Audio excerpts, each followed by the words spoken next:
और मैं अब अनुरोध करना चाहूँगा आज के कार्यक्रम के मुख्य अतिथि श्री सत्यनारायण सावत साहब से कि वो हम सबका मार्गदर्शन करेंगे और अपने आशीर्वाद से हम सबको अभिषेचित करेंगे। जोरदार तालियों से स्वागत करते हैं आज के मुख्य अतिथि परम आदरणीय श्री सत्यनारायण सावत जी।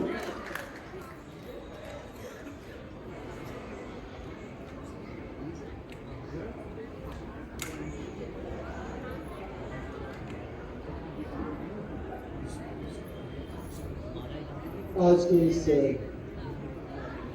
उत्तराखंड के उत्तरायणी पर्वतीय महापरिषद द्वारा आयोजित वार्षिक इस समारोह में भाग लेने का मुझे सौभाग्य प्राप्त हुआ है।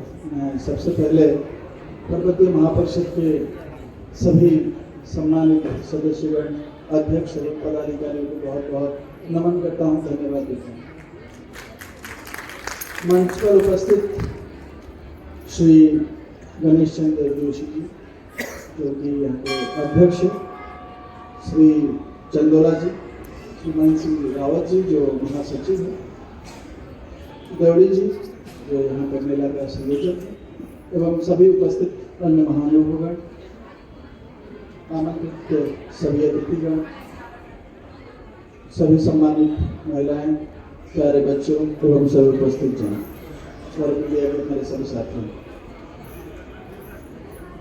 मैं कई बार सौभाग्य पाया हूँ इस प्रकार आपके साथ जुड़ने के लिए। वर्ष में एक ओकेजन के लिए आता ही है, जैसे आप वेट कर रहे हैं कि मेला करने के लिए, मैं भी वेट कर रहा हूँ कि अभी भी लागे कभी जाऊँगा देखने का, क्योंकि ये एक वार्षिक परंपरा हो गया है और आप बहुत अच्छे ढंग से करते हैं।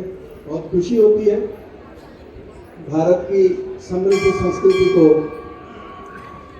आगे बढ़ाने के लिए, बचाने के लिए, जैसे कि हमारे माननीय प्रधानमंत्री महोदय पंचप्रण में बताए हैं कि हमारे स्वतंत्रता का अमृतकाल जब शुरू हो रहा था, अगला 25 साल में जब विकसित भारत का हमारा सपना है, तो हमारे क्या क्या कार्य है जिसमें भारतीय संस्कृति की रक्षा करना, संरक्षण करना, संवर्धन करना एक हमारा मुख्य कार्य है। तो उस दिशा में ये हमारे उत्तरायणी कौतिक जो आयोजन किया जाता है उसका बहुत बड़ा योगदान है। पर्वतीय क्षेत्र उत्तराखंड के विभिन्न संस्कृति का झलक यहाँ देखने को मिलता है। और अभी इस प्रकार समय में, जिस समय में हमारे महाकुंभ मेला प्रारंभ हो चुका है और हम सभी जानते हैं मोक्षदायिनी, मुक्तिदायिनी माँ गंगा, अनंत सलिला माँ यमुना और अदृश्य सरस्वती जी का जो संगम है उसमें इस समय महाकुंभ चल रहा है।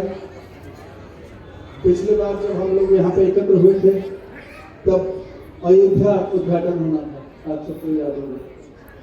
और आज लगभग ठीक 1 वर्ष के बाद हम यहाँ पे एकत्र हैं और वो भी महाकुंभ के समय, जिसमें पूरे अमृतमय हो जाता है पूरे क्षेत्र, दुनिया के लाखों करोड़ों लोग आते हैं।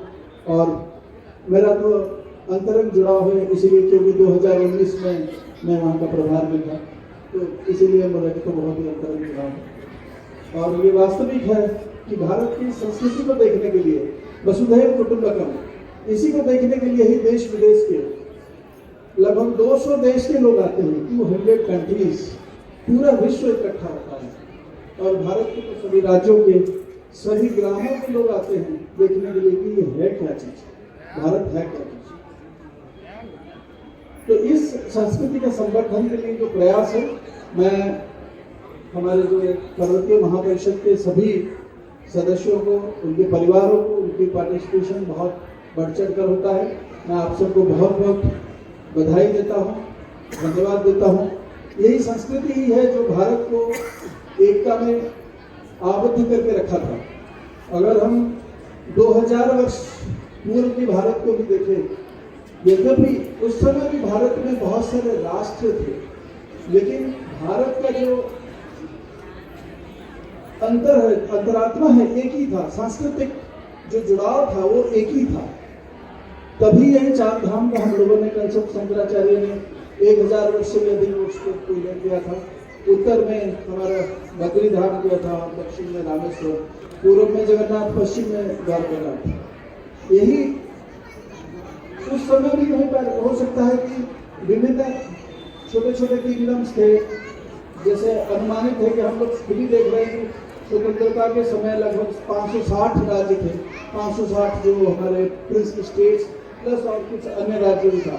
तो जाहिर सी बात है कि उस समय भी पॉलिटिकली वो हो सकता अलग अलग रहे होंगे, लेकिन सांस्कृतिक दृष्टि से हमेशा भारत एक ही राष्ट्र रहा है, जो हमारा इस संस्कृति के चलते ही रहा है। विभिन्न जगह के विभिन्न संस्कृति हमारा है, वो उसका परिचायक है।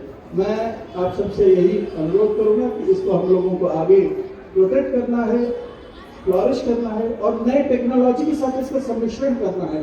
ट्रेडिशन तो ठीक है, ट्रेडिशन को हमको पालना ही है, लेकिन उसके साथ साथ नए टेक्नोलॉजी के साथ, नए विचारधारा के साथ इसको मिश्रण करके हम लोग इसको आगे बढ़ाना है और समृद्ध करना है, ताकि विश्व दरबार में, विश्व पटल में जब विकसित भारत की बात हम करते हैं तब विश्व दरबार में हम इसके भी हमारा संस्कृति को, सांस्कृतिक परिदृश्य को भी हम लोग ये दिखा सकते हैं कि हमारा संस्कृति है कितना महान। इसमें बहुत सारे अच्छाई है जो हम विश्व दरबार में रख सकते हैं। मैं ज़्यादा समय नहीं लूँगा और मुझे आप लोगों ने बुलाया है, एंड मैं बहुत बहुत धन्यवाद देता हूँ, आभार प्रकट करता हूँ और मेरी शुभकामना है इस जो समय मेले में है और जो स्टॉल्स लगा हुआ है, हमारे जितने साथी भी आए हैं तो वो जो भी प्रदर्शन कर रहे हैं बहुत अच्छा करें और उनके लिए आगे के लिए भी ये एक रास्ता खोले। आप जानते हैं अधिकांश जगह पे जैसे उत्तर प्रदेश सरकार ने ODOP प्रोग्राम किया है, तो 1 डिस्ट्रिक्ट 1 प्रोडक्ट, इस प्रकार के बहुत सारे नए नए प्रोग्राम भारत सरकार के स्तर से किया गया है, जिससे हमारा ये कल्चरल एक्सचेंजेस होता है और उसके साथ साथ ये जो हमारे विभिन्न जगह का जो लोकल प्रोडक्ट्स है वो दूसरी जगह जाते हैं, मार्केटिंग होता है और विदेशों में भी आजकल जाता है, जिसके हमारा इकोनॉमी को भी बड़ा बूस्ट मिलता है। तो मैं आप सबके लिए भी बहुत बहुत शुभकामना देता हूँ। जय हिंद।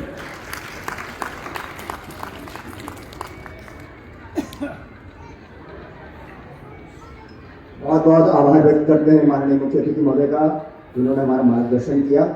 और ODOP की आपने बात कही, हमारे इस मेले में भी अल्मोड़े की प्रसिद्ध बाल मिठाई और इसी प्रकार गढ़वाल क्षेत्र के कलाही और विभिन्न क्षेत्रों की दालें जो कि एक डिस्ट्रिक्ट में अलग अलग तरह की होती हैं, जैसे कुल्था की दाल होती है, वो भी हर गढ़वाल में, कुमाऊं में अलग अलग जगहों पर अलग अलग रंग की होती है, वो सब यहाँ पर उपलब्ध है। और पूरा प्रयास है कि जो ODOP की परिकल्पना है सरकार की, उसको हम यहाँ पर उसको प्रोत्साहित कर सकें। इस मेले के माध्यम से भी लगातार परिधि महापरिषद का ये प्रयास रहा है।